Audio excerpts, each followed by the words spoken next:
The Nile River, a shimmering ribbon of life traversing the arid landscape, was the lifeblood of ancient Egypt. Its annual floods deposited fertile silt, transforming the parched land into lush fields.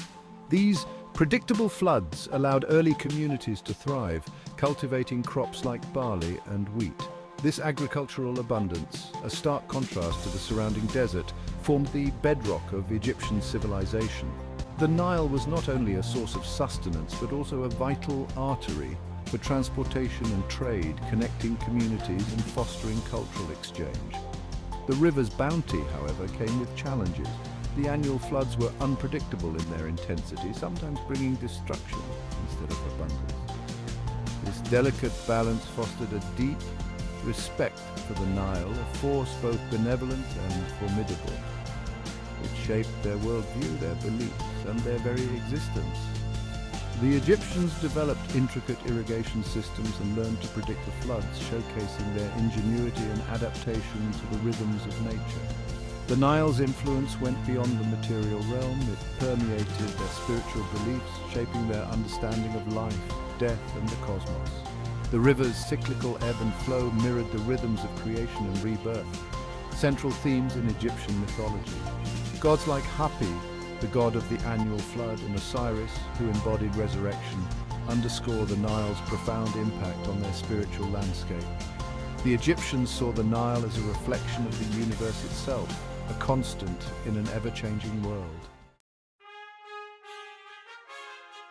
For centuries, ancient Egypt was divided: Upper Egypt in the south and Lower Egypt in the north, each with its own ruler and deities. Then, around 3100 BCE, a powerful king named Narmer emerged from Upper Egypt. His reign marked a pivotal moment in Egyptian history, the unification of Upper and Lower Egypt. This event, depicted on the iconic Narmer palette, ushered in a new era, the early dynastic period. Narmer, wearing the distinctive crowns of both Upper and Lower Egypt, symbolized this newfound unity. His victory established a centralized government and laid the foundation for the pharaonic system that would govern Egypt for millennia. The unification under Narmer was not just a political victory, it was a cultural and economic triumph as well. With a unified government, trade flourished and cultural exchange between the two regions enriched Egyptian society. This period saw the development of hieroglyphic writing, a complex system that combined phonetic and ideographic elements. This innovation revolutionized communication, administration, and importantly, the preservation of their history and beliefs. The Egyptians were meticulous record keepers, chronicling their reigns, religious practices, and daily lives on papyrus scrolls and temple walls. The establishment of Memphis as the capital, strategically located at the apex of the Nile Delta, further consolidated power and facilitated trade. This bustling metropolis became the heart of the nascent Egyptian state, a testament to Narmer's legacy. The unification under Narmer was not just a historical event, it was the crucible in which the unique identity and grandeur of ancient Egypt were forged. The Old Kingdom, spanning from around 2686 to 2181 BCE, is synonymous with pyramid building, the quintessential symbol of ancient Egyptian civilization. These colossal structures, built as tombs for the pharaohs, stand as testaments to their power, ambition, and architectural ingenuity. The most famous, the Great Pyramids of Giza, were constructed during the 4th dynasty. Their scale and precision awe-inspiring even today. The largest of the three, the Great Pyramid of Khufu, was a marvel of engineering. Its construction involved quarrying, transporting, and precisely placing millions of massive stone blocks, all without the use of modern machinery. The intricate internal chambers and passageways, aligned with astronomical precision, reflect the Egyptians' sophisticated understanding of geometry and astronomy. The pyramids were not just tombs, they were expressions of the pharaoh's divinity and their role as intermediaries between the gods and the people. The pyramid's shape, pointing toward the heavens, symbolized the pharaoh's ascent to the afterlife to join the sun god Ra. Their construction was a massive undertaking requiring skilled laborers, architects, and scribes, showcasing the highly organized nature of Old Kingdom society. While the pyramids dominate our perception of the Old Kingdom, this era witnessed advancements in art, literature, and administration. The development of a complex bureaucracy and a system of taxation ensured the smooth functioning of the state and the pharaoh's grand projects. The instruction of Ptahhotep, a collection of wisdom literature, provides insights into their moral values and societal norms, emphasizing justice, order, and harmony. Section 4, A Golden Resurgence, the Middle Kingdom.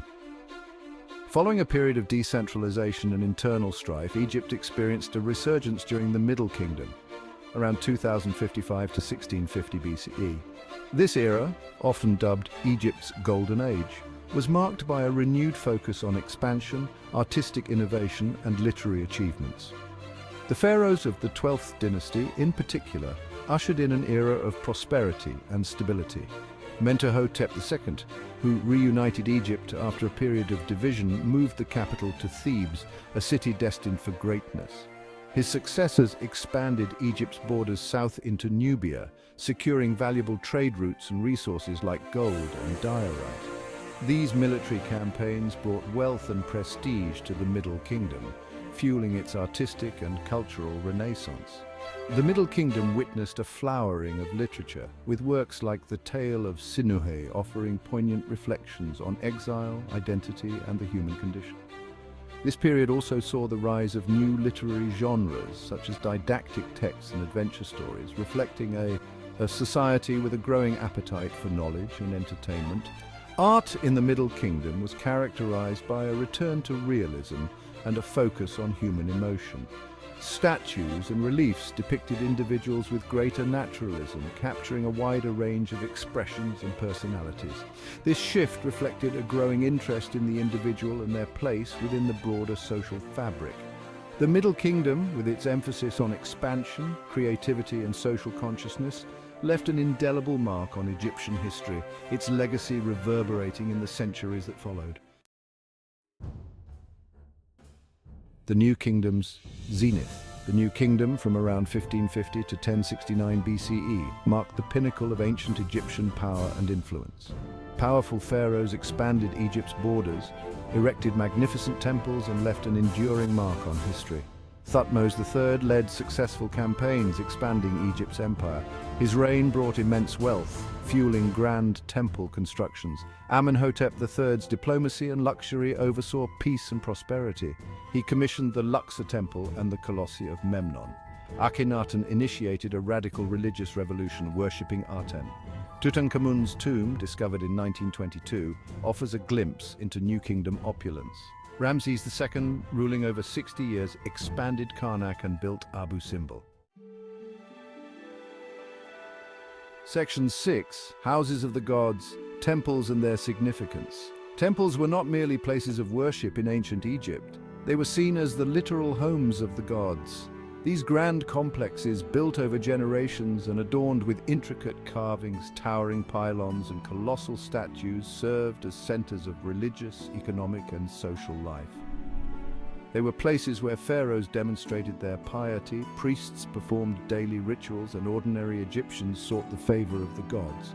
The most famous temple complex, Karnak, dedicated to the Theban triad, Amun, Mut, and Khonsu, sprawls over 200 acres and is a testament to the architectural ambition of successive pharaohs.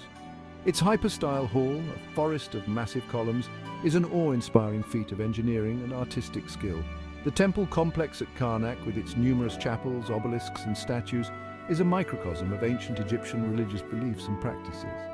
Luxor Temple, located on the east bank of the Nile, was dedicated to the Theban triad and was the site of the annual Opet festival, a joyous celebration of fertility and renewal.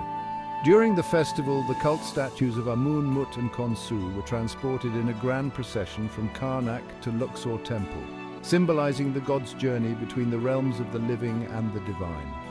The temples were not only religious centers, but also played a vital role in the Egyptian economy. They owned vast tracts of land, employed thousands of people, and served as centers of trade and commerce. The priests, who held considerable power and influence, managed these estates, collected taxes, and played a key role in the redistribution of wealth. The construction and decoration of temples provided employment for skilled artisans, sculptors, and laborers. The walls of temples were adorned with intricate reliefs and paintings depicting scenes from Egyptian mythology, the pharaohs' accomplishments, and the daily lives of the people. These images, often accompanied by hieroglyphic inscriptions, served to educate, inspire, and connect the Egyptians with their gods and their history.